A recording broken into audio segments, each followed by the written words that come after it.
7 macam perkara yang merusak akidah dan keimanan, merusak amal perbuatan yang sudah kita kerjakan, merusak sendi-sendi kehidupan sosial, pendek kata, merusak segala hal di dalam kehidupan kita.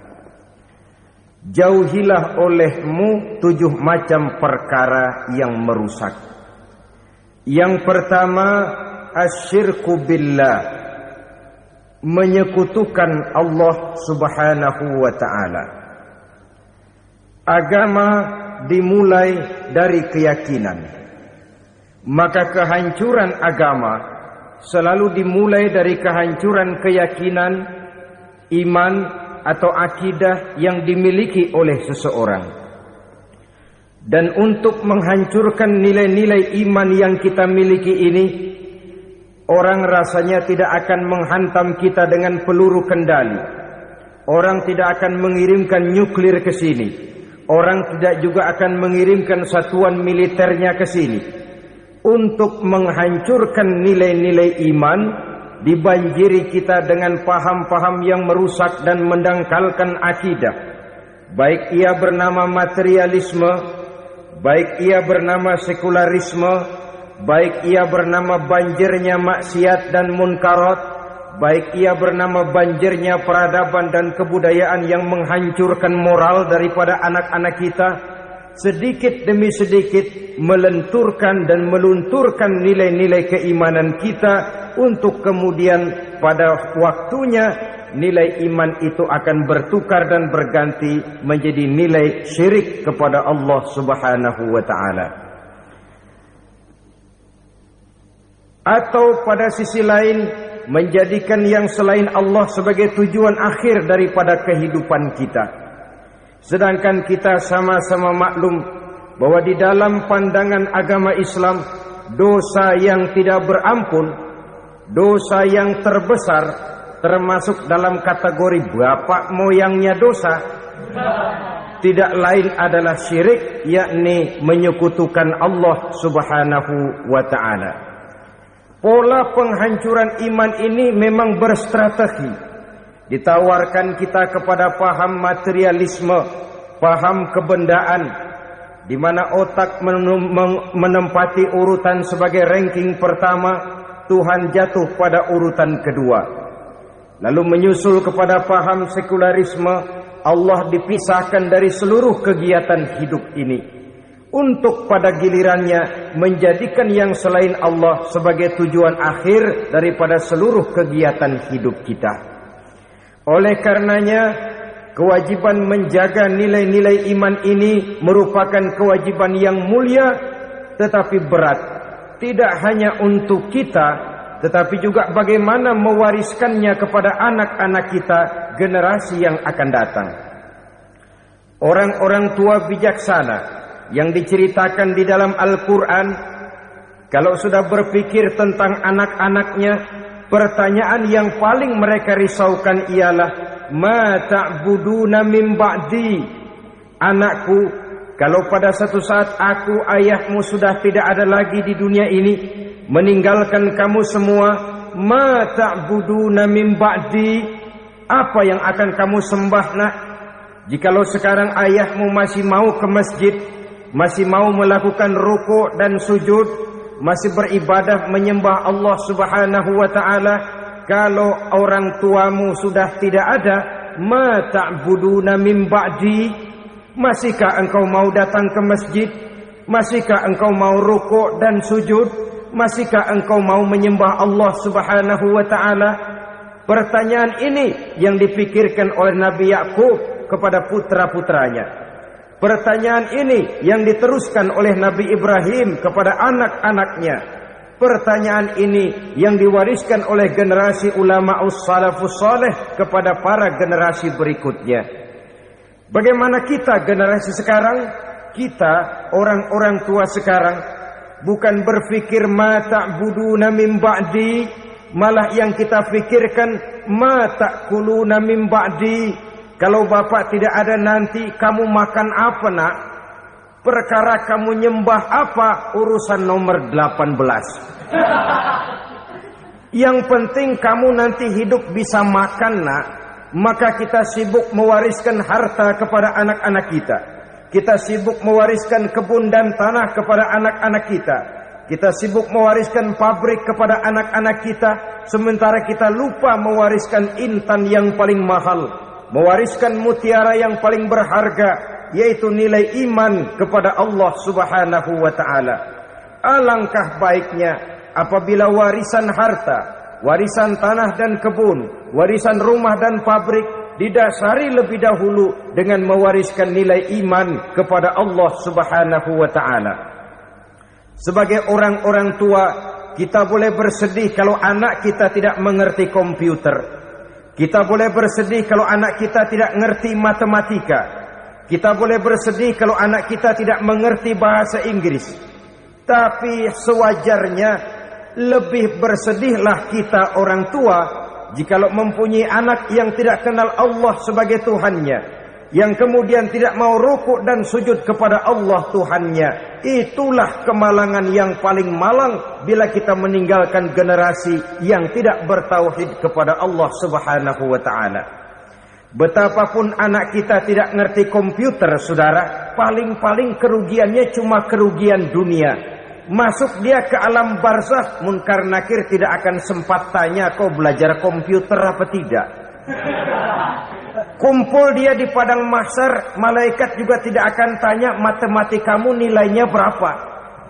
Yang ditanya kau kenal Allah, kau rukuk dan sujud kepadanya, kau pernah datang ke masjid.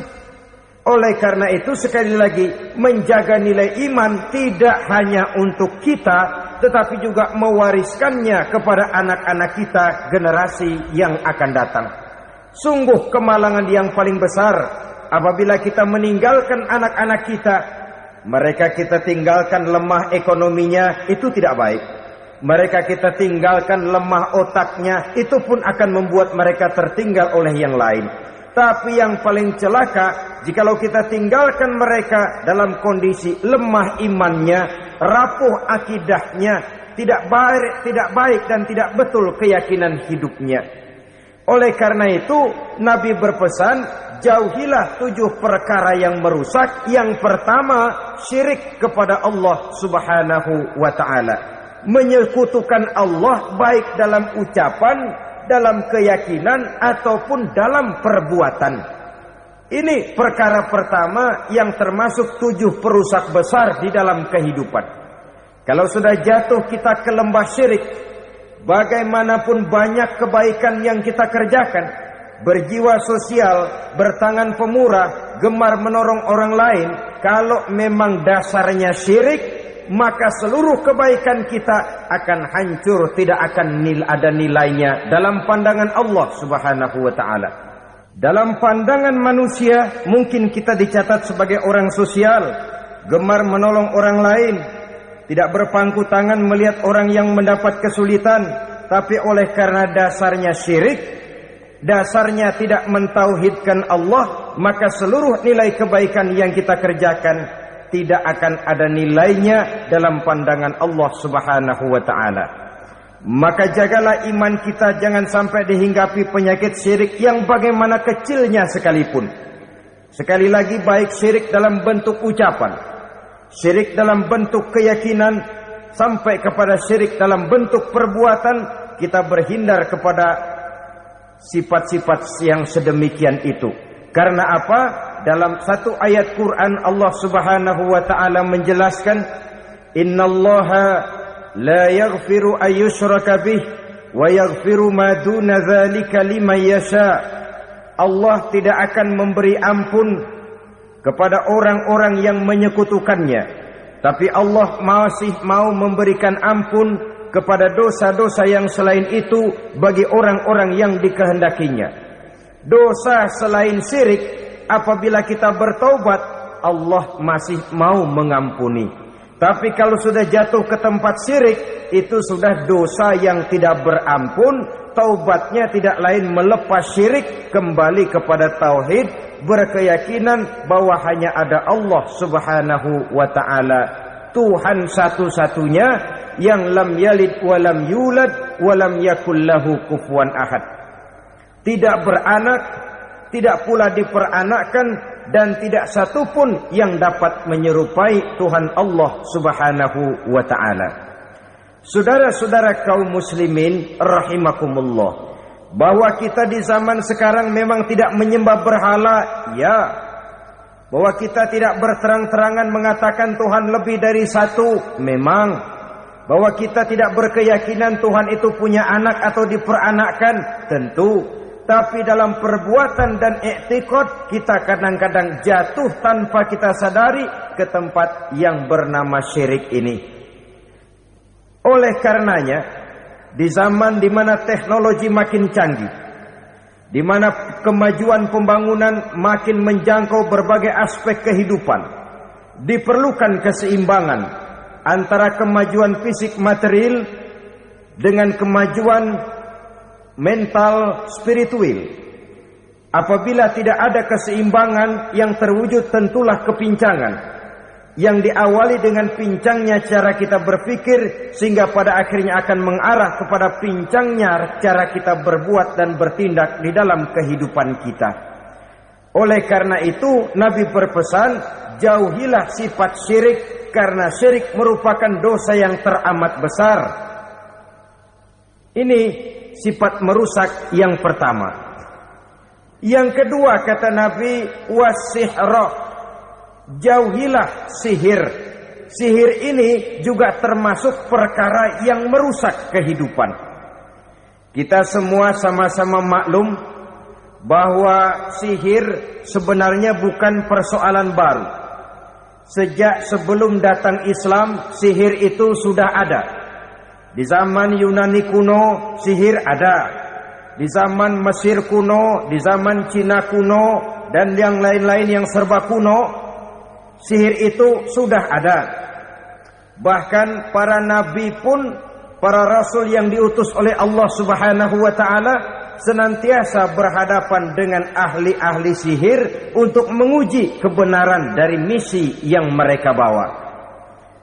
Sihir adalah perbuatan di luar kebiasaan yang bisa dikerjakan oleh ahlinya dengan bantuan jin atau setan.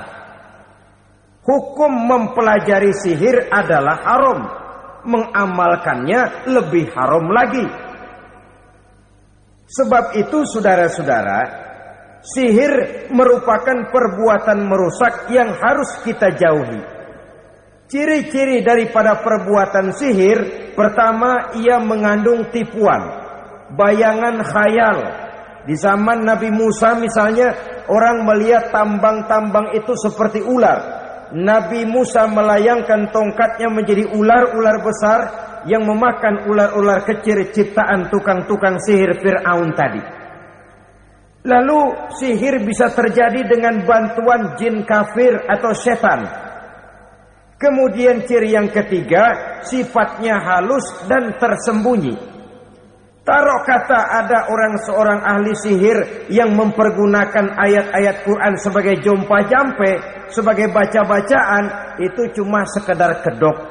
Tujuannya tidak lain menjadikan agama sebagai ketok untuk membenarkan cara yang dimurkai oleh Allah Subhanahu wa ta'ala.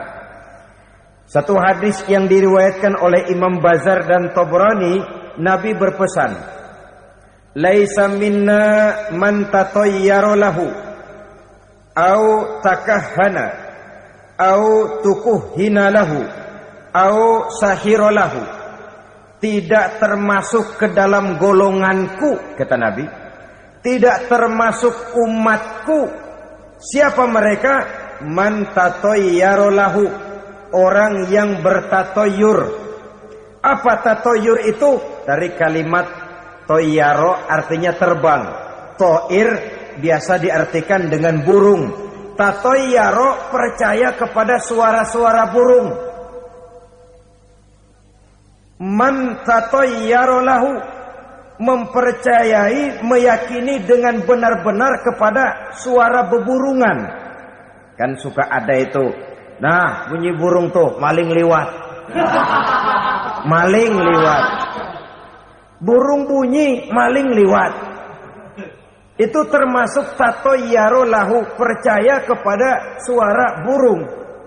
Kan aneh kalau suara orang nggak dipercaya, suara burung malah dipercaya. Ada ustadz ceramah, kiai ngaji, nggak mau didengerin, burung dengerin benar. Nah, suaranya dari sebelah mana? Belah kulon. Nah, itu tandanya anu. Habis dihitung-hitung. Itu termasuk tatoyaro lahu.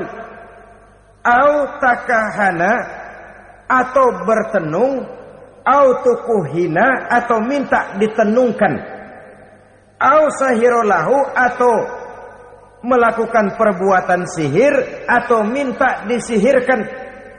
Laisa minna, tidak termasuk ke dalam golonganku, kata Nabi. Sehingga dengan demikian saudara-saudara, menghadapi sihir dengan sihir sekalipun termasuk perbuatan yang tidak diajarkan oleh agama. Kita kan mempelajari sihir untuk jaga diri. Tidak apa-apa, yang dilarang mengamalkannya, dilarang juga mempelajarinya. Sebab orang kalau sudah mengetahui, biasanya lalu terangsang untuk mencoba. Kalau percobaannya berhasil, biasanya terangsang untuk coba lagi dan coba lagi. Pada akhirnya ketagihan, lalu beralih menjadi profesi, apalagi itu nanti bisa mendatangkan hasil uang. Saudara-saudara kaum muslimin rahimakumullah, kita manusia makhluk nyata. Kita hidup di alam nyata, terikat oleh sunnatullah, causality. Oleh karenanya, bagi kita keyakinan yang penuh, keikhlasan di dalam bertuhankan Allah, penyerahan diri sepenuhnya hanya kepadanya, itu sudah merupakan obat penangkal yang sangat ampuh agar kita tidak terkena penyakit-penyakit yang dibuat oleh setan dan para pembantunya. Sehingga beberapa ayat Quran mengajarkan, misalnya a'udzu bikalimatillahi tammati min syarri ma khalaq, atau bismillazi la yadurru ma'asmihi syai'un fil ardi wala fis sama, dengan menyebut nama Allah yang tidak bisa mendatangkan bahaya sedikit pun, dari baik yang datang dari langit maupun yang datang dari bumi. Jiwa yang kosong dari keyakinan yang penuh kepada Allah, jiwa yang penuh was-was dan ragu-ragu, itu yang mudah terserang oleh penyakit-penyakit yang dikerjakan oleh para tukang-tukang sihir, yaitu oleh setan dan seluruh para pembantunya. Kemudian hadis kedua yang diriwayatkan oleh Imam Ibnu Hibban, Nabi bersabda, la yadkhulul jannata mudminu khamrin wala mu'minu bisihrin wala qati'ur rahmin. Tidak masuk surga. Ini Nabi yang bilang, tidak masuk surga. Siapa itu? Pertama, mudminu khamrin, orang yang berkekalan dalam mabuk. Selalu mudminun itu sudah menjadi perbuatan rutinnya, tidak kapok-kapoknya, teler seumur hidup. Mudminu khamrin, tidak masuk surga orang yang selalu bermabuk-mabukan. Yang kedua, wala mu'minu bisihrin, orang mukmin tapi main sihir. Ini juga oleh Nabi diperingatkan, tidak akan masuk surga orang mukmin tapi suka main sihir.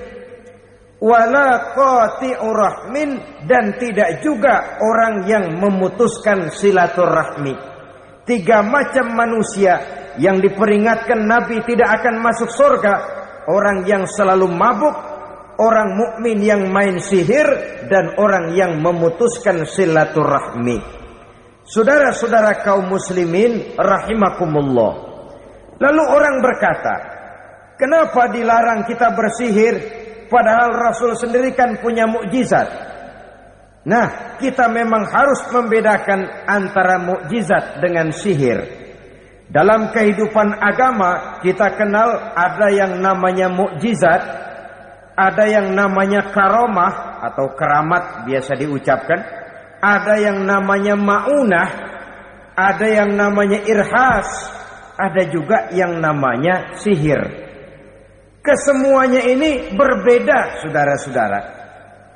Yang dinamakan mukjizat itu khusus untuk para rasul saja.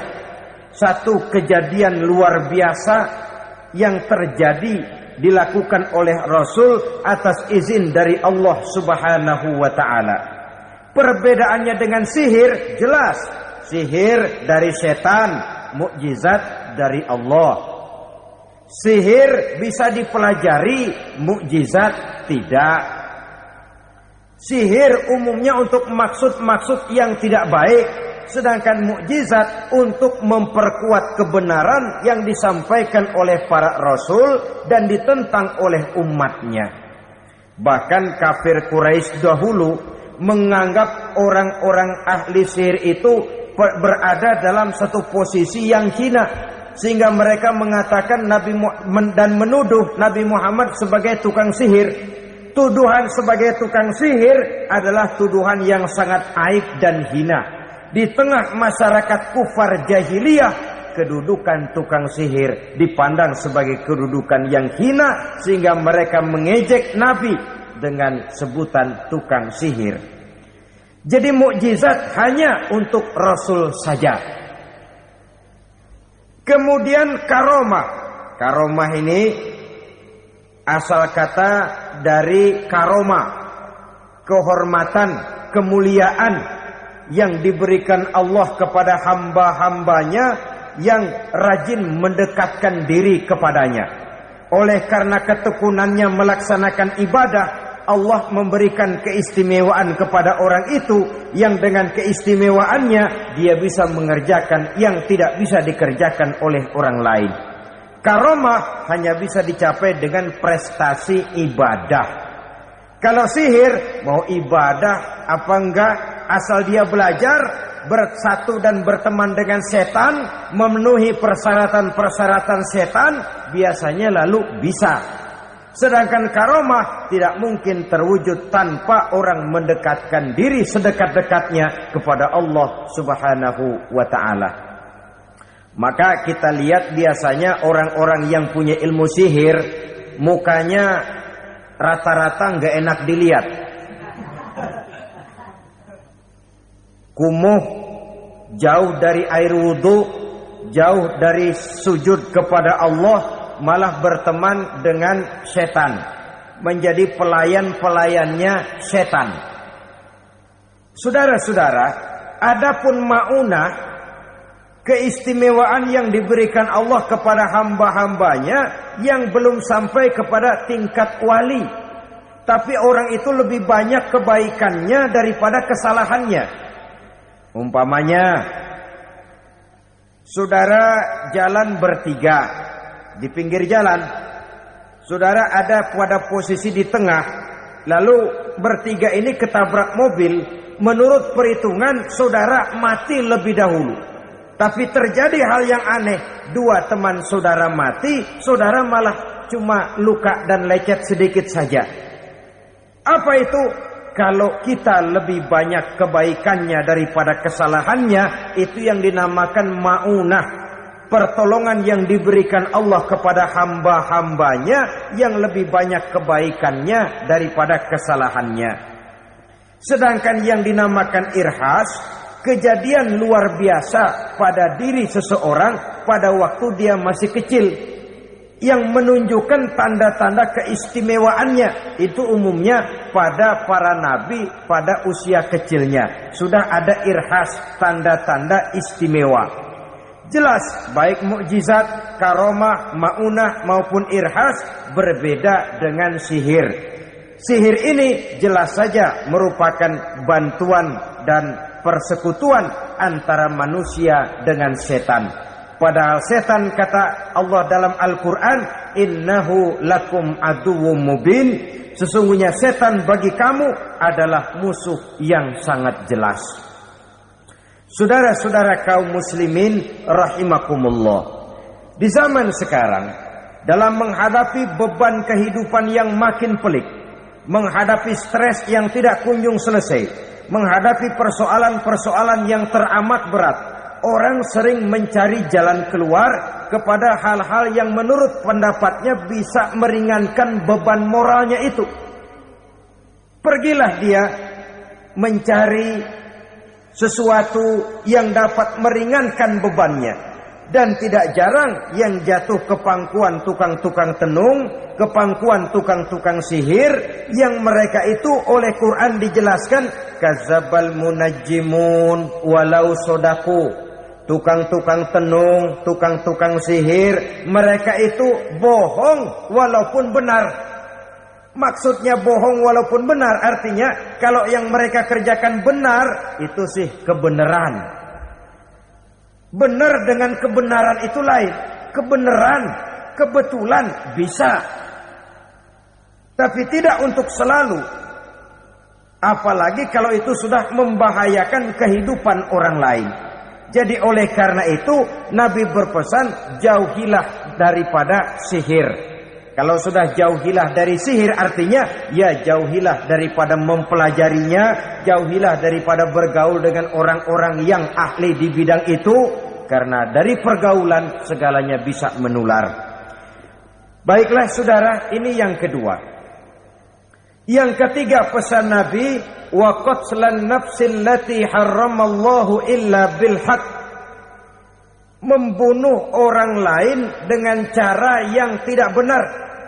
Membunuh orang yang diharamkan oleh Allah Subhanahu wa taala untuk melakukannya kecuali dengan alasan yang benar. Kita tahu Islam adalah agama damai. Sesuai dengan namanya, ia tidak dikembangkan dengan pedang dan kekerasan. Ia dikembangkan dengan keteladanan dan tuntunan moral.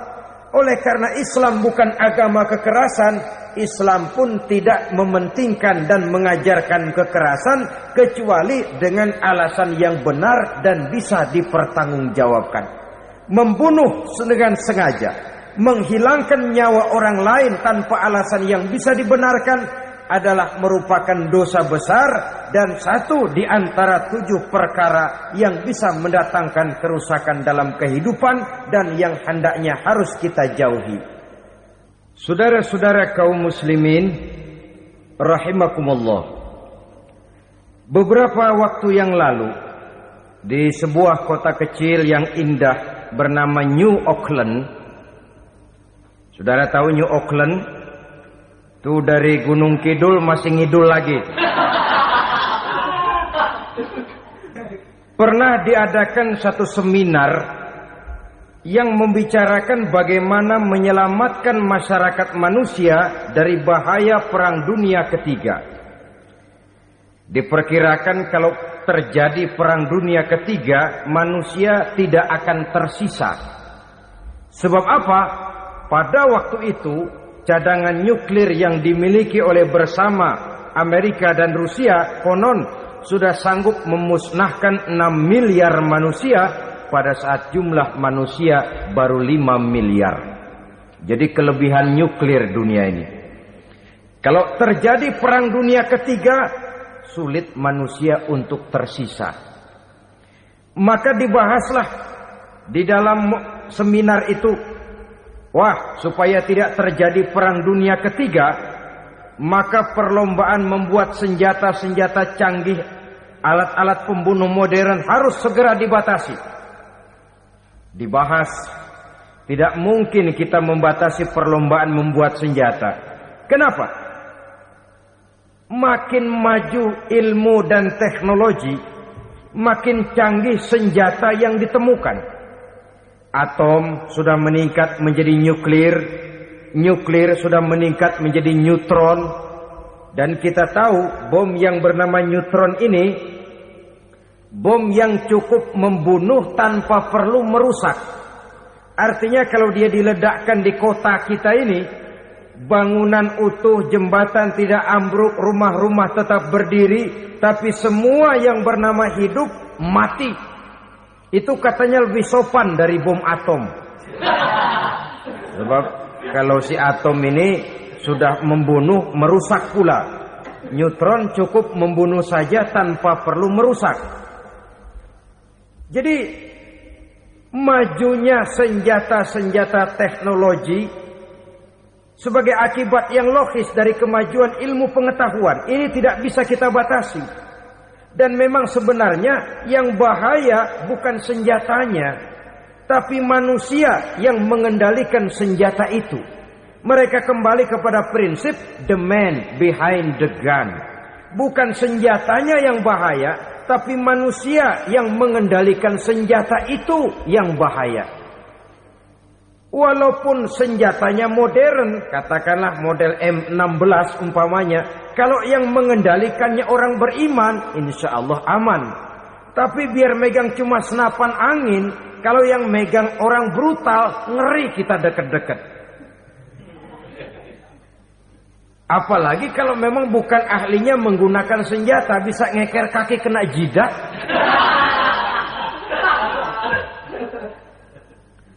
Mereka kembali kepada prinsip lama yang tetap baru. Bukan senjatanya yang harus dibatasi, manusia yang mengendalikan senjata itu yang perlu dibicarakan. Nah, kalau begitu, agar manusia tidak mempergunakan senjata sewenang-wenang, apa yang harus kita lakukan? Ya, manusianya harus bermoral. Ya, tapi moral yang mana? Di dunia ini banyak ajaran tentang moral. Itu pun mudah saja. Di sini kan kita undang saja ahli dari berbagai agama untuk membicarakan konsep perdamaian menurut agamanya masing-masing. Baik, setuju itu? Setuju. Maka tampillah para ahli agama, mereka kembali kepada prinsip moral daripada konsep yang terkandung di dalam ajaran agama untuk menegakkan perdamaian. Mula-mula naiklah ahli dari agama Hindu. Dibacakan konsep perdamaian menurut ajaran agama Hindu. Bahwa untuk damai manusia harus meninggalkan nafsu keduniaannya, menempuh samsara dan sebagainya untuk mencapai nirwana, menjauhi kemegahan dan kemewahan dunia. Ini lalu dibahas, rasanya juga tidak mungkin ini. Kemudian dari agama Nasrani, bahwa untuk damai manusia harus menciptakan sifat kasih sayang. Kalau ditampar pipi kiri, berikan pipi yang kanan. Kalau diberikan selendang, berikan baju. Nanti orang kasihan, lalu dia tidak akan nampar lagi. Ketika ini dibahas, ternyata rasanya pun tidak mungkin bisa diterima. Karena apa? Di zaman sekarang orang ditampar pipi kiri, dikasih pipi kanan. Bukan kasihan, gemes. Damai belum tentu, bonyok udah jelas. Lalu ketika dibacakan konsep perdamaian menurut Quran, di mana disampaikan ayat wa jazaa'u sayyi'atin sayyi'atun misluha faman afa wa aslaha fa ajruhu 'ala Allah. Balasan terhadap satu kejahatan adalah kejahatan yang seimbang. Tetapi barang siapa yang memberi maaf dan mencari jalan damai, itulah yang terbaik dan akan mendapat pahala dari Allah Subhanahu wa taala. Kamu tidak salah ditampar pipi kirimu, tampar lagi pipi kirinya sekeras dia menampar pipi kirimu. Nanti orang tidak mau menampar kita karena dia tahu kalau dia tampar kita, dia akan menderita tamparan sekeras dia menampar kita.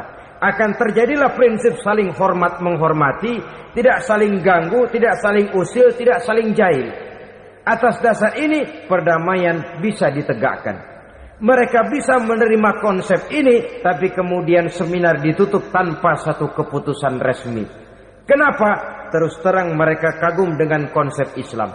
Tapi sentimen lama terhadap nilai-nilai Islam telah menutup mata mereka untuk menerima kebenaran dari ajaran Al-Quranul Karim. Saudara-saudara kaum muslimin rahimakumullah. Kembali kita kepada persoalan pokok. Roh adalah dari Allah.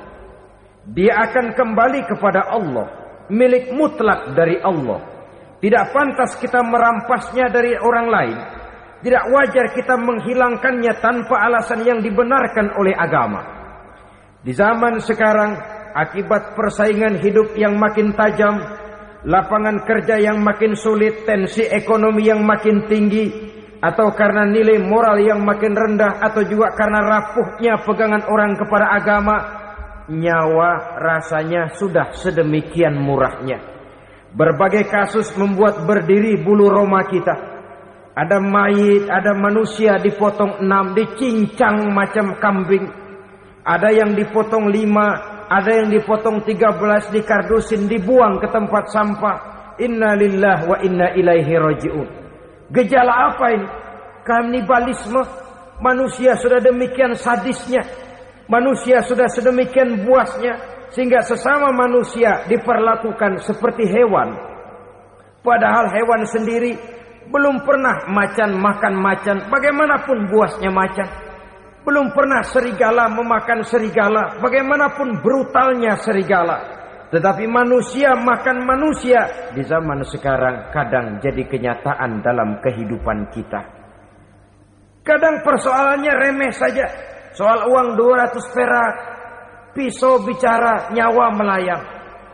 Soal rokok sebatang, celurit bicara, nyawa melayang.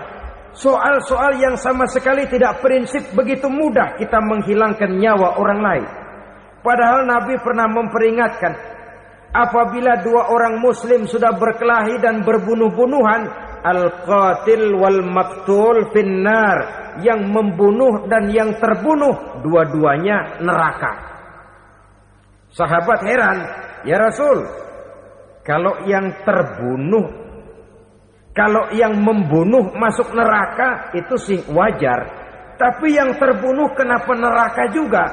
Beliau menjawab, dua-duanya sudah punya niat untuk saling membunuh. Niatnya itu yang diponten.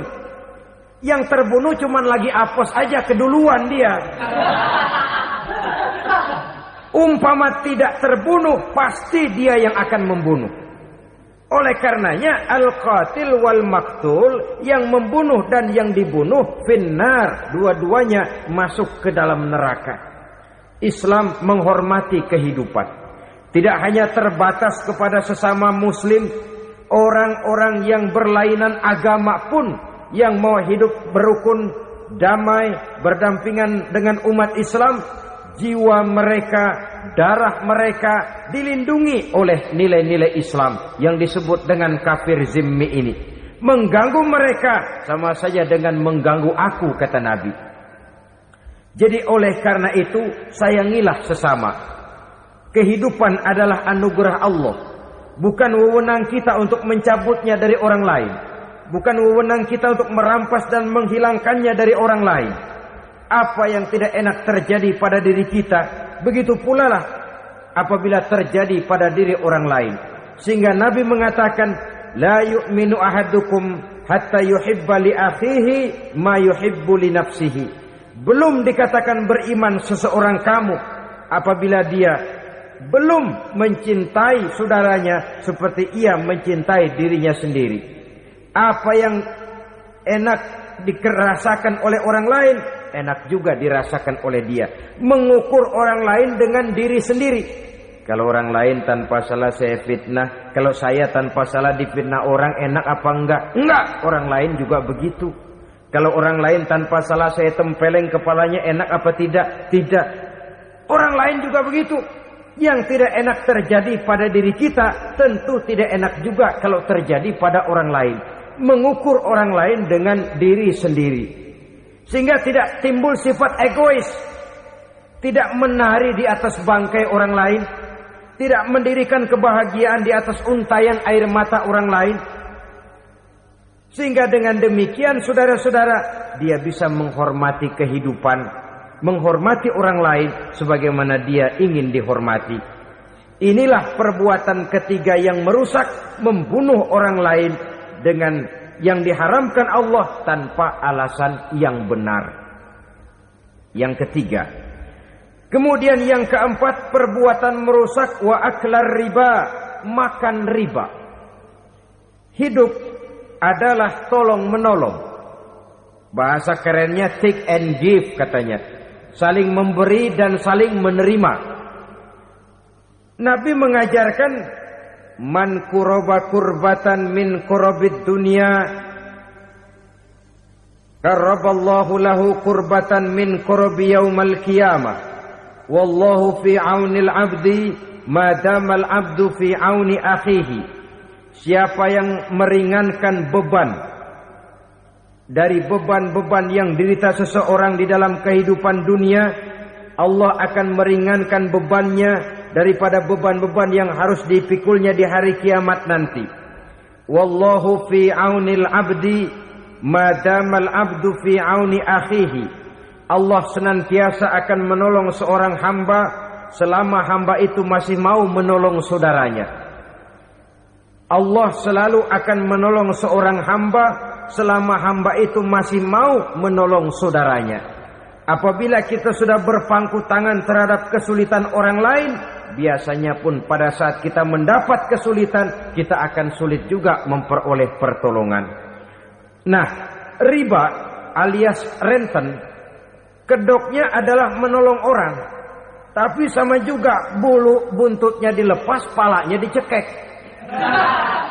Menolong orang pada akhirnya menjadi beban bagi seseorang. Dan memang mencari orang-orang yang berada dalam posisi kesulitan. Biasanya di daerah-daerah di mana musim paceklik, jadi lapangan kerja sulit, sedangkan urusan perut tidak bisa ditunda. Akhirnya orang terjebak ke dalam rentenir, ke dalam riba, ke dalam renten. Bunga berbunga sehingga satu saat jumlah bunganya bisa lebih besar dari jumlah pinjaman pokoknya. Kemudian kalau juga ternyata tidak bisa dibayar, rumah jadi taruhan. Memang rumah satu-satunya, begitu rumah ditarik mulain camping. Bukankah pada akhirnya akan mewariskan kesengsaraan?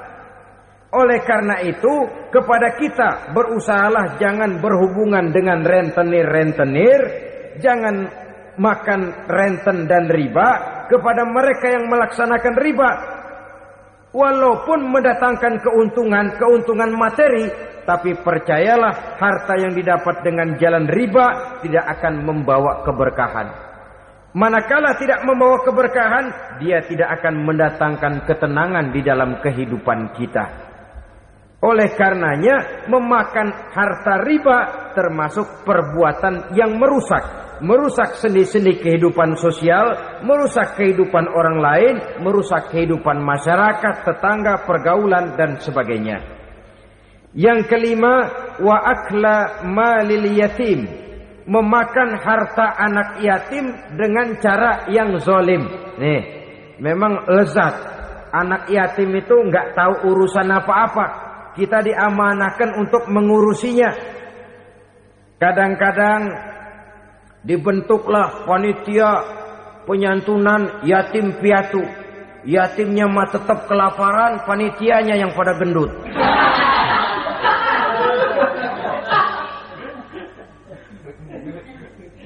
Padahal memakan harta anak yatim termasuk perbuatan dosa besar. Dan menjantuni yatim merupakan perbuatan mulia. Nabi mengatakan, ana wa kafilul yatim kahataini yaumal qiyamah. Aku dan orang-orang yang menyantuni anak yatim seperti dua jari ini pada hari kiamat nanti. Dekat sekali. Jikalau ingin di hari akhir nanti dekat dengan Rasul, bersahabatlah dengan anak-anak yatim. Jadilah pengurus anak-anak yatim. Bangunlah panti-panti asuhan yatim. Pada saat bapak ibunya meninggal, kitalah yang menjadi orang tuanya. Bahkan sedemikian besar perhatian Islam terhadap anak-anak yatim ini, sehingga Quran memberikan peringatan, ara'aital ladzi yukadzibu bid-din fadzalikal ladzi yad'ul yatim wa la yahuddu ala ta'amil miskin. Tahukah kamu siapa orang yang mendustakan agama? Beragama tapi dianggap dusta, solatnya dusta, puasanya dusta karena agamanya sudah berdusta. Siapa mereka? Fazalikal ladzi yad'ul yatim, orang yang menyanyiakan anak yatim. Wala yahuddu ala ta'amil miskin, dan tidak pernah memberi makan kepada orang-orang yang menderita kemiskinan. Menyia-nyiakan, meninggalkan anak yatim termasuk perbuatan yang divonis kita sebagai orang yang mendustakan agama. Saudara-saudara kaum muslimin rahimakumullah, maka sangat dicela mengeksploitir anak-anak yatim, menjadikan mereka sebagai kedok untuk mencari kekayaan pribadi. Tetapi jikalau ikhlas, ganjarannya sangat besar, nilai pahalanya sangat besar. Menyantuni yatim tidak hanya setahun sekali. Kalau Muharram pakai istilah lebaran yatim, dibentuklah panitia, diberilah beras, uang 45.000 rupiah, alhamdulillah. Tapi jangan lupa, si yatim tidak hidup cuma satu hari. Dia tidak hidup cuma di bulan Muharram saja, dia hidup 12 bulan dalam setahun. Sebagaimana anak-anak yang lain, dia juga berhak punya masa depan. Dia juga berhak menikmati bangku sekolah. Dia berhak mengenyam arti dan makna pendidikan. Dia berhak membekali diri dengan ilmu dan pengetahuan seperti halnya anak-anak yang lain. Maka kita yang diberikan keluasan oleh Allah, ingatlah itu, bersahabatlah dengan anak-anak yatim, santuni mereka. Perkara setahun sekali di bulan Muharram, alhamdulillah, itu bagus, bin Thayyib alias baik. Tapi tentu dan tentu sekali lagi, si yatim tidak hanya hidup di bulan Muharram. Dia hidup 12 bulan dalam setahun, 24 jam dan di dalam sehari. Oleh karenanya, menyia-nyiakan mereka pada saat posisi kita memang mampu akan memojokkan kita dalam satu posisi di mana kita dianggap sebagai orang yang mendustakan agama. Memakan harta anak yatim dengan cara yang zolim. Bapaknya udah meninggal, kebunnya lebar, anaknya dikelecehin. Nah, dah kamu gak usah pusing, nanti saya yang ngurus. Akhirnya bukan ngurus, nguras. Si yatim mungkin tidak tahu bahwa dia disia-siakan, haknya diambil, miliknya dizolimi. Tapi Allah yang akan membalasnya dengan seadil-adilnya. Maka makan harta anak yatim biasanya balasannya tokcer bin paten. Gak banyak selang tempo itu, gak percaya cobain dah. Nyobain aja kan gak bayar, umpama. Memakan harta anak yatim dengan cara yang zolim, ganjarannya biasanya kontan. Kenapa? Ratapan si miskin, untayan air matanya, jeritan kepedihan hatinya, membuka pintu langit, permohonannya diijabah, getaran hatinya didengarkan oleh Allah. Maka balasannya biasanya kontan, spontan, tidak menunggu waktu terlalu lama. Itu di dunia, belum lagi di akhirat nanti. Bukankah dalam riwayat Mi'raj diceritakan Nabi melihat di neraka itu orang perutnya sebesar rumah.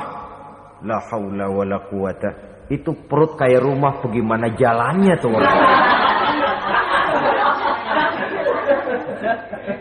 Dan memang gak jalan, diseret-seret oleh malaikat di neraka itu.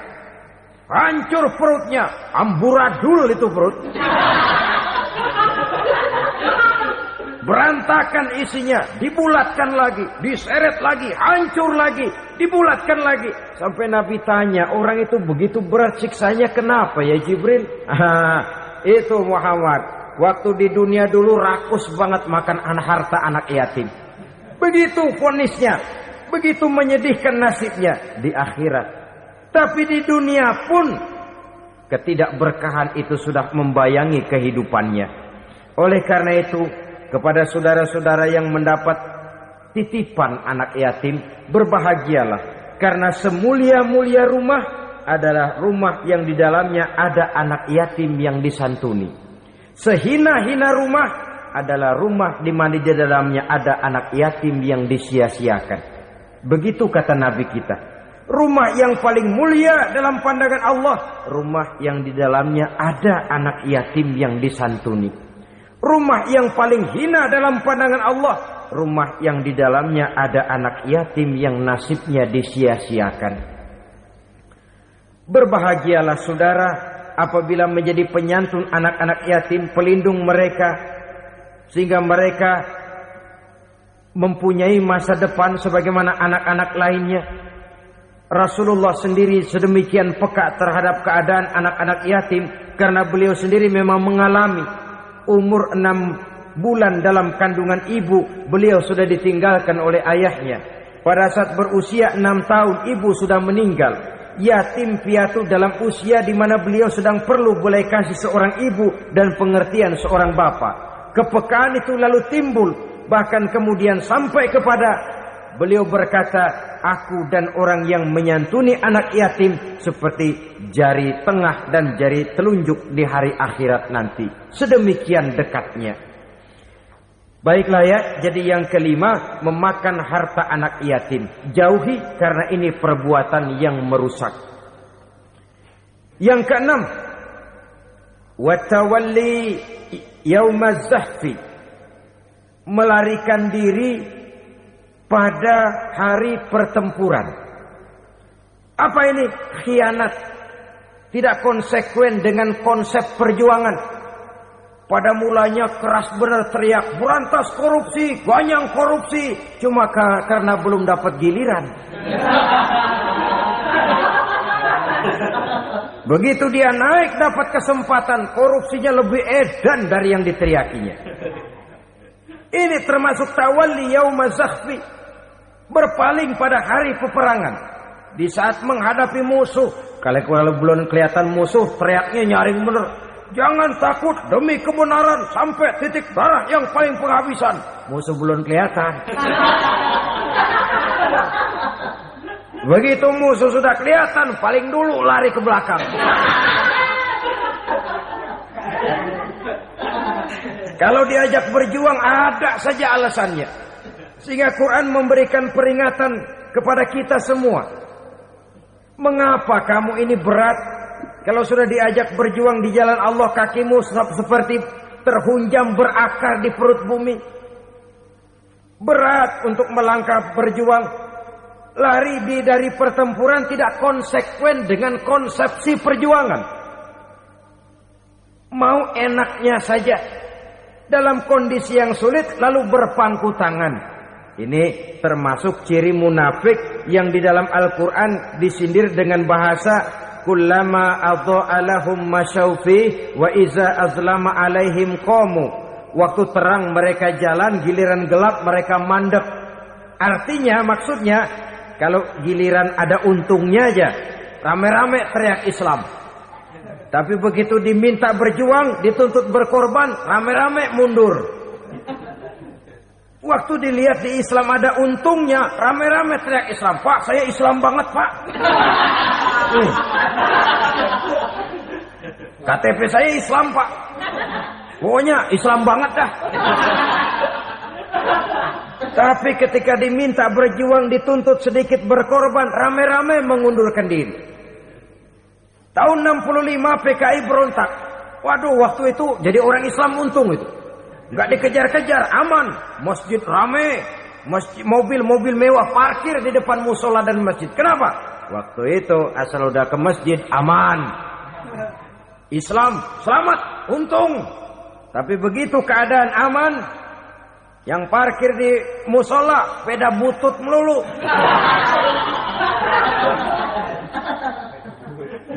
Waktu terang mereka jalan, waktu gelap mereka berhenti. Dikala di Islam ada untungnya, baru wah Islam bagus, Islam hebat. Tapi waktu dilihat ada kerugian, jangan bawa-bawa Islam dah. Jangan bicara soal Islam, ini kan bukan soal agama, bukan soal agama. La haula wala quwata illa billah. Beragama kita ambil talfik fiddin, mengambil yang enteng-enteng saja dalam urusan beragama ini. Tidak konsekuen kita dengan Islam kita. Seolah kita mau memilih mana yang terasa cocok sama selera kita, kita teriak Islam. Beratan aja dikit, rame-rame berpaling. Itu termasuk tawalli yaumaz zahfi. Para pengkhianat, mental-mental hipokrit. yang tidak mau konsekuen menghadapi segala bahaya, itu termasuk perbuatan yang merusak. Kenapa? Kalau cuma dia saja yang lari, mungkin tidak jadi soal. Tapi larinya ini akan mempengaruhi orang lain. Nah, pengaruhnya itu yang dicegah. Sebab kalau satu sudah mulai lari, yang lain mulai ngelirik. Ketika yang dilirik kemudian tidak ada reaksi, dia akan ikut lari. Artinya apa? Seorang muslim harus konsekuen dengan konsep perjuangannya, dengan keyakinan keagamaannya, dan tidak memilih yang enak-enak saja di dalam kehidupan beragama. Lari dari pertempuran, bermental khianat, mengkhianati agama, merupakan satu di antara sifat yang merusak. Terakhir saudara, wa qazfal muhsanatil ghafilatil mu'minat, menuduh perempuan baik-baik yang tidak tahu menahu tentang tuduhan yang dituduhkan kepadanya, menuduh perempuan mukmin yang baik-baik yang tidak tahu menahu tentang tuduhan yang dilakukan kepadanya.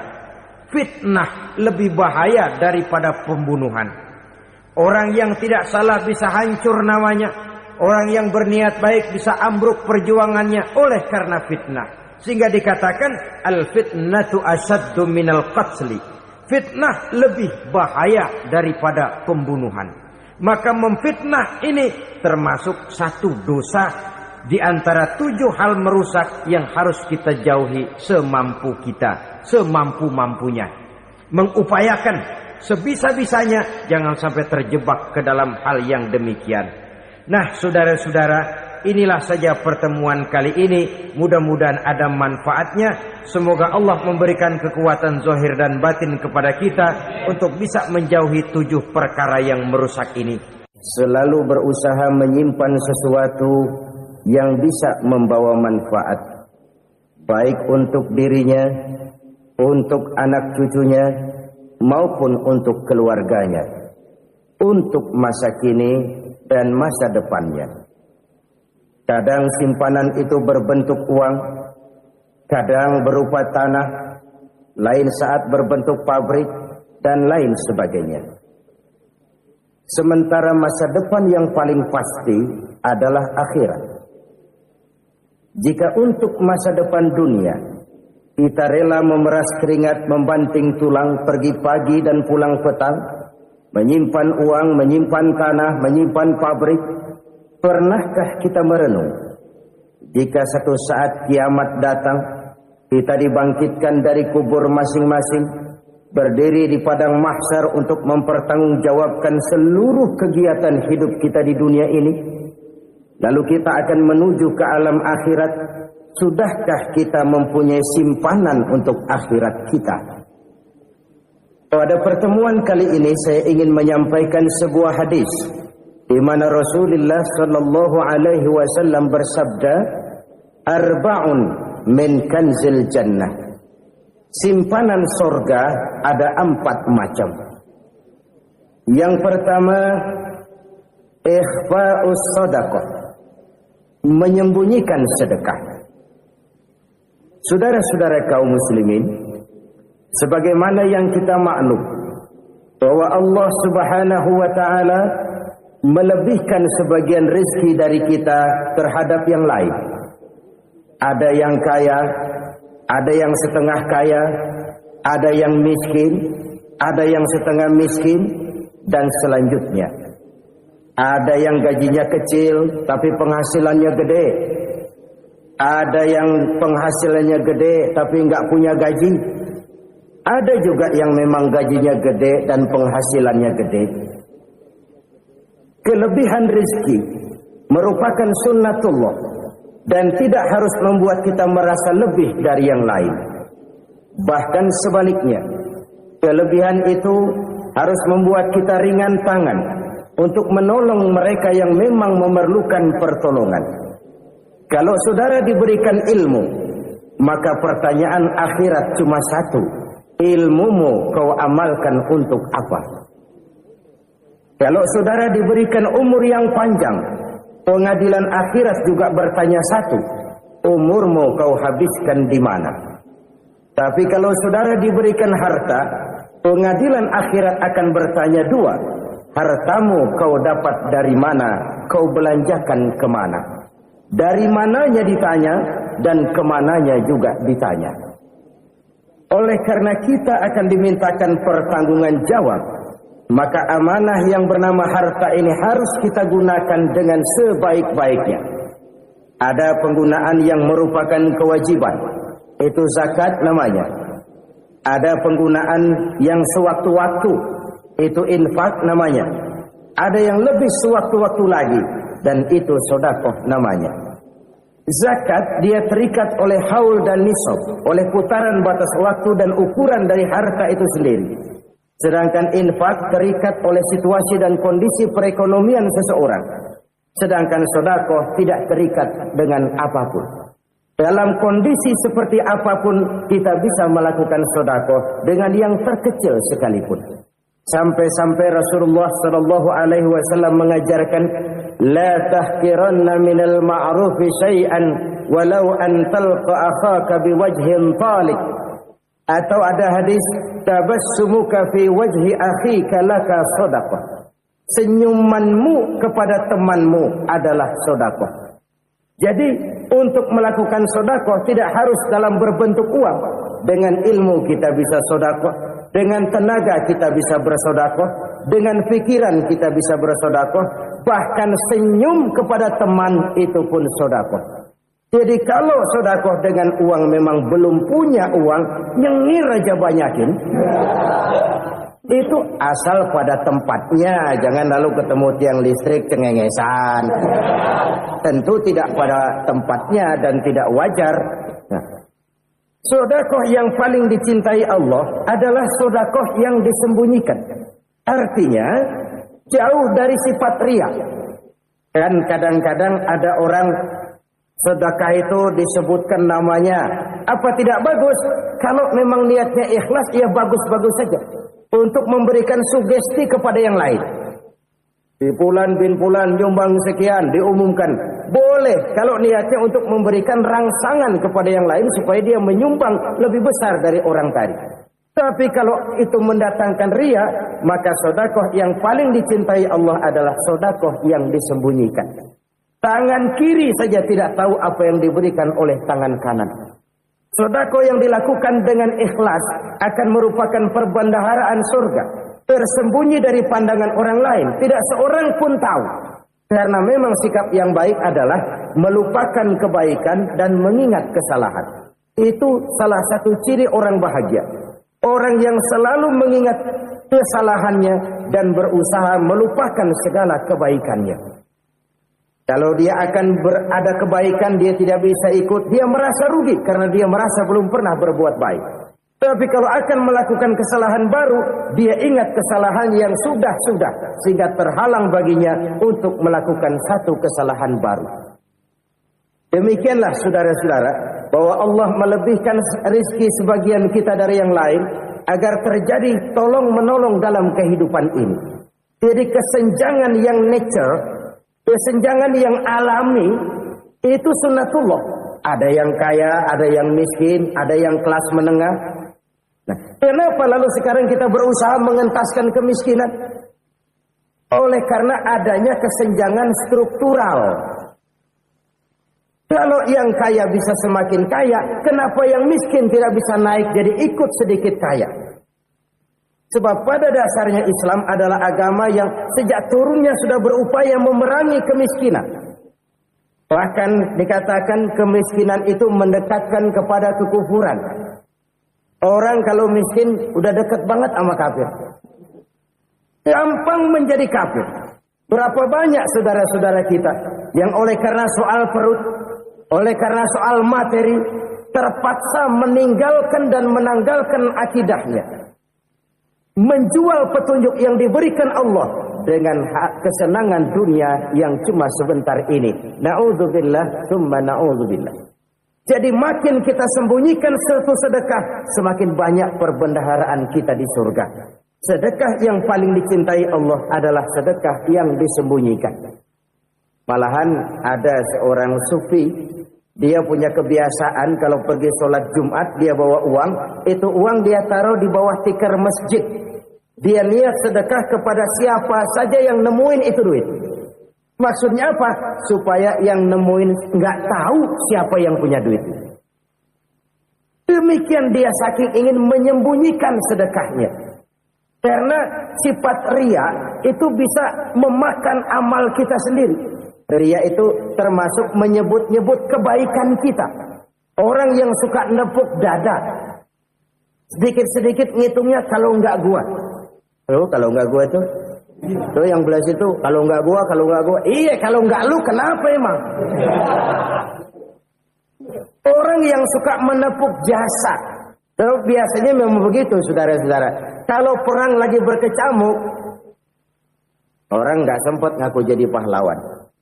Tapi begitu perang selesai, yang kagak kenal bedil ngaku pahlawan, mas. Itu sesuatu yang biasa. Oleh karenanya, orang-orang yang ikhlas dalam bersedekah, disembunyikannya sedekah itu Allah cinta betul. Malahan ada hadis memberikan jaminan, inna shadaqatal mar'il muslimi tazidu fil umri wa tadfa'u mitatas su'i. Sesungguhnya sedekahnya seorang mukmin tazidu fil umri, bisa menambah umur panjang. Wa tadfa'u mitatas su'i, dan menyelamatkan manusia dari mati secara su'ul khatimah. Jadi siapa yang kepengen panjang umur, banyaklah sedekah. Yang bosan hidup, pelit terus. Sedekah menambah panjang umur dan menyelamatkan manusia dari mati secara su'ul khatimah. Pak, katanya umur itu nggak bisa ditambah, nggak bisa dikurangin. Kapan? Kalau ajal sudah datang. Wa idza jaa ajaluhum la yastakhiruna sa'atan wa la yastakdimun. Kalau ajal datang tidak bisa dimajukan, tidak bisa dimundurkan. Itu kalau ajal sudah datang. Tidak bisa lagi umur ditambah dikurangi, sudah datang. Tapi kalau belum datang, itu kan haknya Allah. Mau ditambah, mau dikurangi, hak prerogatif Allah. Sebagai pencipta manusia, Allah Maha Kuasa dan Maha Mampu. Sedekah ini menambah panjang umur dan menyelamatkan manusia dari mati secara su'ul khatimah. Orang mati kan sama ya, kondisinya mati, nggak nafas. Tapi hakikat mati kan lain-lain. Ada yang mati itu husnul khatimah, baik akhirnya. Misalnya lagi ngaji mati, lagi sholat mati, lagi sedekah mati. Ini yang dinamakan dengan husnul khatimah, baik di akhirnya. Sebaliknya ada yang su'ul khatimah, jelek di akhirnya. Ini yang jadi catatan akhir. Lagi nyekek botol, mampus. Lagi banting kartu, modar. Su'ul khatimah, jelek pada akhirnya.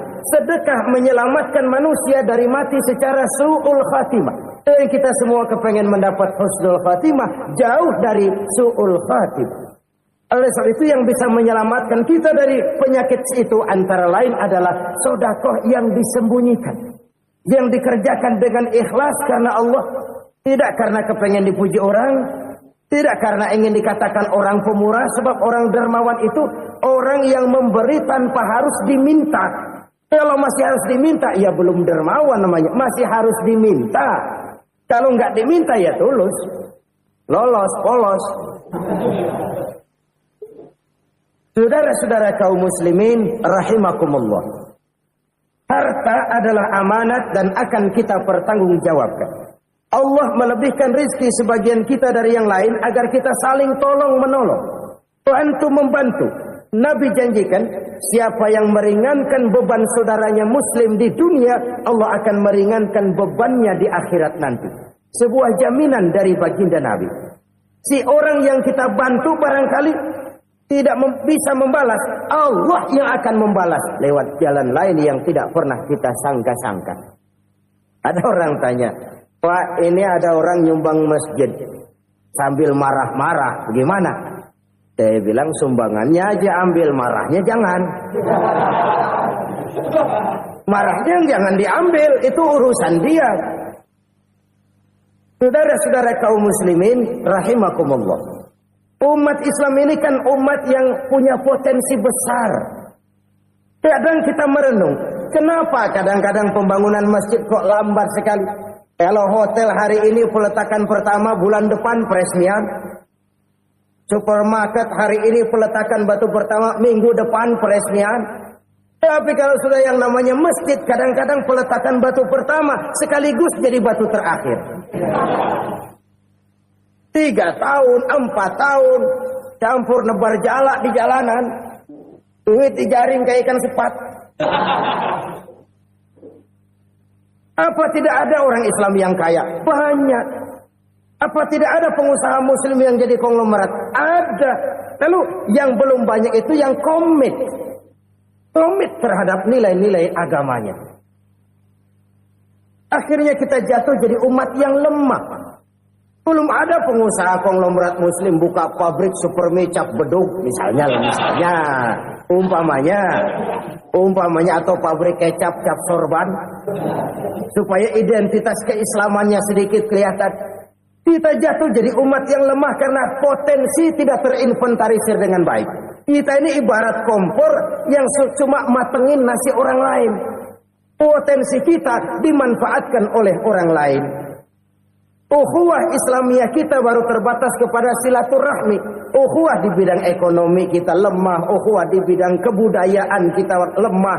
Apalagi ukhuwah di bidang politik kita lebih rapuh lagi. Padahal ukhuwah itu adalah totalitas kehidupan manusia. Menyangkut ipolexosbud.